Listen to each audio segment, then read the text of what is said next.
मैं हूँ आरती। संस्कृति आईएएस यूट्यूब चैनल पे आप सभी का स्वागत है। मैं हाजिर हूँ एक नए विषय को लेकर के। आज हम पढ़ने वाले हैं बायोमेडिकल वेस्ट के बारे में। जो अस्पतालों से या बड़े बड़े जो क्लिनिक वगैरह होते हैं, वहां से जो कचरा निकलता है आखिरकार वो जाता कहाँ है? हमें पता है बहुत खतरनाक होता है, क्योंकि अगर किसी इंसान के संपर्क में आ जाए, किसी जीव के संपर्क में आ जाए, या जलीय संसाधन हमारे हैं, नहर, झरना, नदी, कहीं पर भी संपर्क में आ जाए तो उसको प्रदूषित करेगा। इवन लोगों को बीमार करने के भी लायक है। अभी हम बात करेंगे लाखों की संख्या में लोग बीमार होते हैं उन चीजों से जिनका इस्तेमाल किसी दूसरे व्यक्ति को ठीक करने के लिए किया गया था। ठीक है, मतलब एक एक व्यक्ति को जीवन देने वाली चीज दूसरे व्यक्ति के लिए मौत का कारण बन रही है, और ये बहुत बड़ी मात्रा में इकट्ठा हो रहा है। तो बायोमेडिकल वेस्ट आखिरकार जा कहाँ रहा है और इसको लेकर के क्या क्या चिंताएं हैं, उसके बारे में हम यहाँ पर बात करने वाले। देखो क्या लिखा है यहाँ पर, जो है इलाज से जो उपजा कचरा होता है वो स्वास्थ्य, समाज और पर्यावरण के लिए खतरा बनता जा रहा है, लगातार खतरा बना। इसके बारे में हम बहुत अच्छे से बात करेंगे, one by one point discuss करेंगे। कहाँ पर कितना कचरा ज़्यादा इकट्ठा हो रहा है, किस प्रकार के कचरे और उससे होने वाले समस्याएं, और कौन सा ग्रुप ऐसा है या कौन से समूह ऐसे हैं जो कि ज़्यादा प्रभावित हो रहे हैं। तो क्लासेस स्टार्ट हो उसके पहले बता दूँ, संस्कृति आईएएस आपके लिए जो है 71st बीपीएससी का पीटी टारगेट बैच लेकर के आया है। 70 दिनों का प्रोग्राम रहने वाला है। यहाँ पर आपको 70 दिनों में सारी क्लासेस कवर करा देंगे। डेली आपकी 2 क्लासेस होंगी। संडे करंट अफेयर मिलेगा, सारे सब्जेक्ट के पीडीएफ नोट्स मिलेंगे। रेगुलर जो है सेक्शनल टेस्ट करा जाएंगे ताकि प्रैक्टिस होती रहे आपकी। 4500 रुपीज़ फीस है। 30 जून से बैच स्टार्ट हो चुका है। लाइव और ऑनलाइन मोड में मिलने वाला है। साथ में आपको जो है बीपीएससी की प्रीलिम्स की टेस्ट सीरीज हम आपको फ्री में दे रहे हैं। ठीक है, नंबर यहाँ पर है 9555 124 124। आप इस पर कॉल करके सारी जानकारी ले सकते हो। अब बात करते हैं कि चर्चा में क्यों आए। एम्स जैसा बड़ा संस्थान जिस शहर में हो, तो जाहिर सी बात है वहां पर मेडिकल जो है चीज़ें अच्छी काम करती हैं। अब जब ज़्यादा लोग आते हैं, ज़्यादा लोग इलाज करवा रहे हैं, ज़्यादा ही बीमार हैं यहाँ पर लोग, अगर जो है देखो दिल्ली में क्या है कि सिर्फ दिल्ली के लोगों का इलाज नहीं होता है, अलग अलग राज्यों से लोग आते हैं। इवन अंतर्राष्ट्रीय स्तर पर अलग अलग देशों से लोग यहाँ पर इलाज करवाने आते हैं, क्योंकि हमारे यहाँ पर आपने मेडिकल टूरिज्म का नाम को सुना होगा। मेडिकल टूरिज्म का मतलब ये है कि जो चीज़ है, जिस बीमारी का इलाज किसी डेवलप्ड कंट्रीज में जो है 5 करोड़ का होता है, हम यहाँ पर 25 लाख में करके देते हैं। अगर ट्रैवल एक्सपेंसेस काउंट भी कर लें तो फिर भी खर्च उतना नहीं बैठता। इसकी वजह से बहुत सारे लोग जो है यहाँ पर इलाज करवाने आते हैं।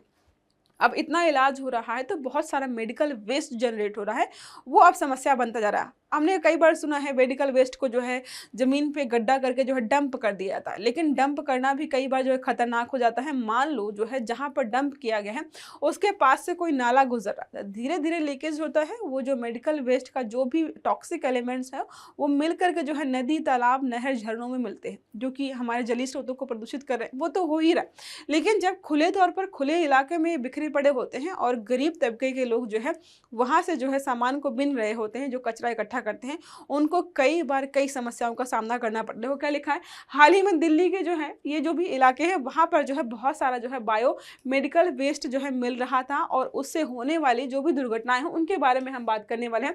तो केंद्रीय प्रदूषण नियंत्रण बोर्ड जो हमारा है की रिपोर्ट और WHO की वैश्विक रिपोर्ट ने जो है बायोमेडिकल वेस्ट प्रबंधन की खामियों को उजागर किया है। खतरनाक जो है प्रदूषण स्तर होता है यहाँ पर जो है, देखो क्या लिखा है, ऐसा ठोस या तरल कचरा जो मानव या पशु के इलाज के लिए, टीकाकरण के लिए, जांच या अनुसंधान प्रक्रिया में इस्तेमाल हुआ हो, वो यहाँ पर होता है बायोमेडिकल वेस्ट। इसमें शामिल क्या क्या है, उपयोग की गई सिरिंज हो गई, सुई हो गई, ग्लव्स हो गए, या जो है यहाँ पर बात कर ले मास्क हो गया, खून की थैलियाँ जो होती हैं वो सारा हो गया, संक्रमित पट्टियाँ होंगी, ब्लड जो है यहाँ पर बैग्स हो गए, एडल्ट डायपर्स हो गए, पालतू पशुओं के ये डायपर्स वगैरह भी जो है प्लास्टिक का इस्तेमाल करके बने होते हैं। तो ये जो है क्या होते हैं, ये लंबे समय तक रहते हैं। पालतू पशुओं के इलाज से उत्पन्न कचरा, ये सब जो कचरा है उसको हम बायोमेडिकल वेस्ट के रूप में जानते हैं, और ये जो है भरा पड़ा रहता है, मतलब जो है यहाँ पर ऐसे खुले में पड़ा होता है सारा। अब जो है देखो हम बात करते हैं बड़े शहरों में बड़े हॉस्पिटल तो इस कचरे को सही तरीके से निपटान करते हैं, लेकिन कई बार आप देखोगे ग्रामीण इलाकों में, मैं बात करूँ मेरे घर से एक घर छोड़ करके एक छोटा सा क्लिनिक था, ठीक है, अभी भी वो है। पहले वो क्या करते थे कि जो डॉक्टर था वो जो सिरिंज वगैरह इस्तेमाल करते थे, सुइयाँ इस्तेमाल करते थे ना, वो हमारे यहाँ पर जो है जो खाली ग्राउंड था उसमें फेंक देते थे। उस समय तो मुझे इतनी नॉलेज नहीं थी, अब लेकिन महसूस हो रहा है कि वो जो सुइयाँ कितनी खतरनाक, किसी को कौन सी बीमारी है, किसको जो है कौन सी बीमारी के लिए इलाज के लिए लगाया गया था और वो किसी बच्चे को या किसी को भी चुभ रहा है, वो कल को दोबारा बीमार पड़ेगा। तो छोटे जो ग्रामीण इलाके हैं वहाँ पर तो ऐसे ही फेंक देते हैं। सोचो कितने लोग बीमार पड़ते होंगे इससे।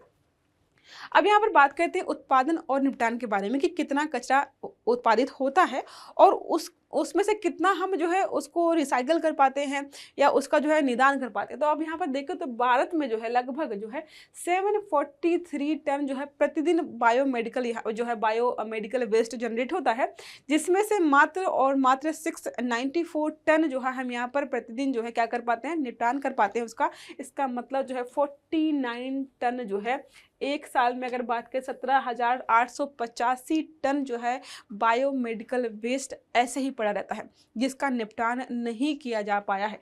ये अपने आप में खतरा हो गया। अब दिल्ली का हाल देखें, सीपीसीबी रिपोर्ट के अनुसार जो है दिल्ली में प्रतिदिन जो है 31,692 किलोग्राम वेस्ट उत्पन्न होता है, लेकिन यहाँ पर जो है कितना निपटान करते हैं ये हम सबको पता है कि पूर्णतः यहाँ तो निपटान नहीं कर पाते हैं।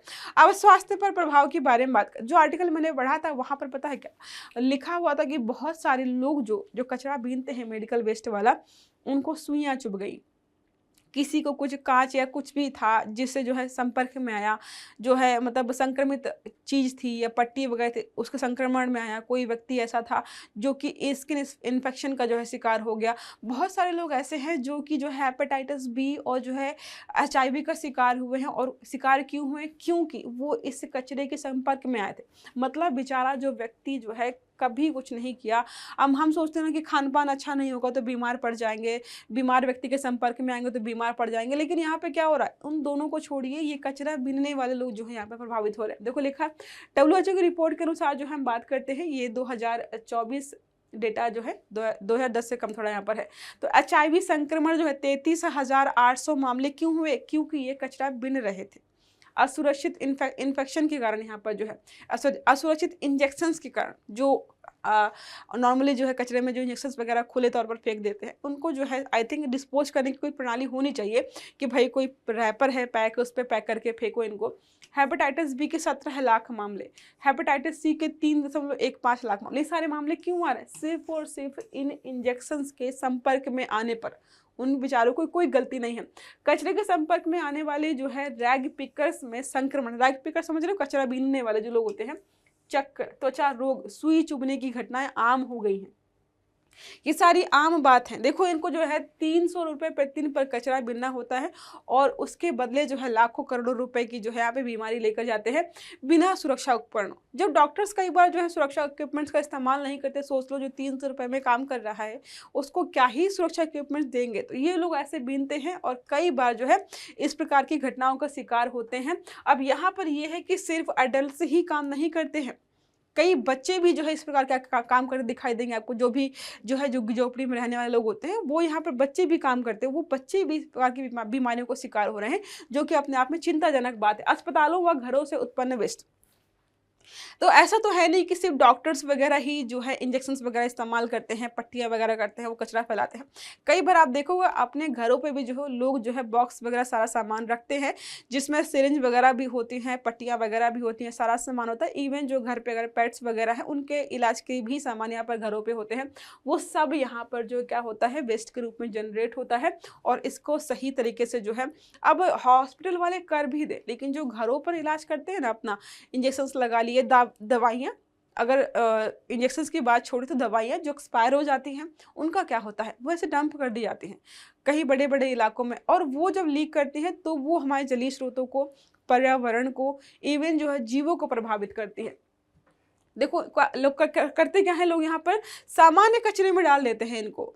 कई बार जो है इस प्रकार के गाइडलाइंस जारी किए जाते हैं कि भाई इनको पहले तो सामान्य कचरे में मत डालो। इवन आपने देखा होगा कि कांच की चीज़ें अगर आपकी टूटती है तो आपको कैसे उसको जो है डंप करना है, सारा बताया गया कि पहले अच्छे से जो है कागज़ से लपेट दीजिए, पॉलीथीन में बांधिए टेप वगैरह से, फिर उसको डंप करिए।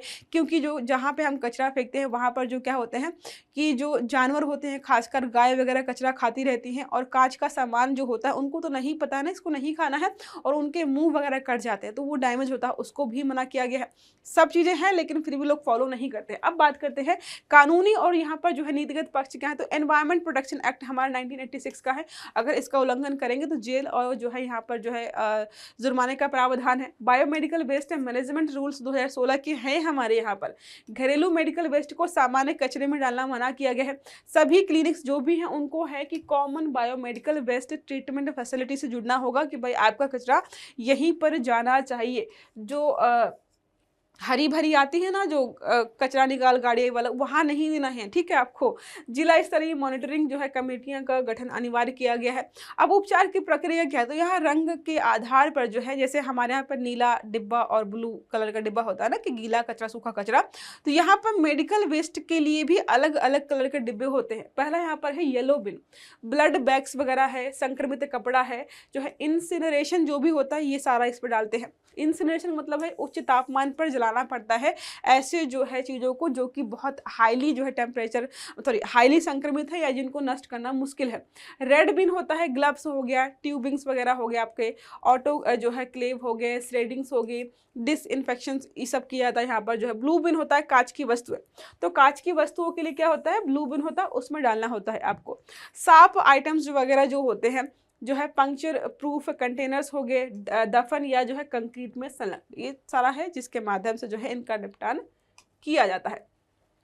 अलग राज्यवार डाटा दिया है तो 2 ही रखे हैं मैंने। देखो यहाँ पर महाराष्ट्र में है 77,862 किलोग्राम, लद्दाख में है 81.37, तो सबसे ज़्यादा यहाँ पर है, सबसे कम यहाँ पर है। बीच के बहुत सारे राज्य वगैरह हैं जहाँ पर इस प्रकार की चीज़ें होती रहती हैं। अब अंतर्राष्ट्रीय स्तर पर भी कानून बनाए गए हैं जो कि खतरनाक प्रकार के कचरे को जो है मेंटेन या मैनेज करने का प्रयास करते हैं। आपने एक नाम सुना होगा बेसल कन्वेंशन, जो होता है कि खतरनाक कचरे के सीमा पार हस्तांतरण पर नियंत्रण। ये खासकर लगाया गया था उस प्रकार की चीज़ों के लिए जो रेडिएशन उत्पन्न करती हैं। जैसे मान लीजिए कि कोई मतलब कोई पनडुब्बी है या कोई बड़ा जहाज है जो कि किसी देश ने दूसरे देश को सौंप दिया, तो वो जहाज ने एक कचरा होता है डंप करने का प्रयास। अब हजारों किलोग्राम टन का कोई जहाज बनाया था, मरीन मतलब जो है अपनी सेना में सम्मिलित किया गया था, अब वो खराब होने की स्थिति पे आ गया है। तो ये सब चीज़ें ना डंप हो दूसरे देशों में, इसलिए जो इसको बनाया गया था। स्टॉकहोम कन्वेंशन के बारे में बात करते हैं तो परसिस्टेंट जो है ऑर्गेनिक पोल्यूटेंट जो होते हैं पीओपी पर नियंत्रण रखने के लिए है। WHO की गाइडलाइन 2017 की है स्वास्थ्य देखभाल अपशिष्ट प्रबंधन पर। तो अलग अलग प्रकार की चीज़ें यहाँ पर की गई हैं। अंतर्राष्ट्रीय स्तर पर भी नियम कानून है जिनको लागू किया गया है, फिर भी जो है ये वेस्ट जनरेट हो रहा है। अब यहाँ पर बात करते हैं सुझाव क्या हो सकते हैं सुधार के। तो पहले यही कि भाई घरेलू मेडिकल वेस्ट जो भी आपका है उसको जो है निपटान बेहतर तरीके से करें, नॉर्मल कचरे में ना डालें। यहाँ पर देखो लिखा है PPE किट है, प्रशिक्षण और बीमा सुविधा देने की बात की गई है। मॉनिटरिंग कमेटी बनाई है कि जो भी कचरा वगैरह है वो सही तरीके से इकट्ठा किया जा रहा है, सही तरीके से उसका निपटान किया जा रहा है, ये सब देखना पड़ेगा हम आपको जो है। और क्लिनिकों को जो है इससे जोड़ने की बात की गई है, डेटा अपडेट और रिपोर्टिंग की भी बात की गई ताकि जो है सही समय पर सही जानकारी सारी यहाँ पर मिलती रहे। अब एक प्रश्न हमारा है, इनमें से कौन सा अपशिष्ट जो है जेनोटॉक्सिक वेस्ट की जो है श्रेणी में आता है। पहला है रेडियो न्यूक्लाइड्स, दूसरा है कैंसर की दवाएं, तीसरा एक्सपायर्ड वैक्सीन या जो है चौथा है शरीर का ऊतक। तो सही आंसर जो है आपको कमेंट बॉक्स में बताना होगा। बहुत इंटरेस्टिंग टॉपिक था, आई होप आपको समझ में आया होगा। तो अगर वीडियो अच्छा लगा तो लाइक करना है, चैनल को सब्सक्राइब करना है, बेल आइकन दबाना ताकि जितने भी इस प्रकार के आर्टिकल्स है वो सारे आपको समय पर मिलते रहें। अच्छे से पढ़िएगा। Have a good day, thank you.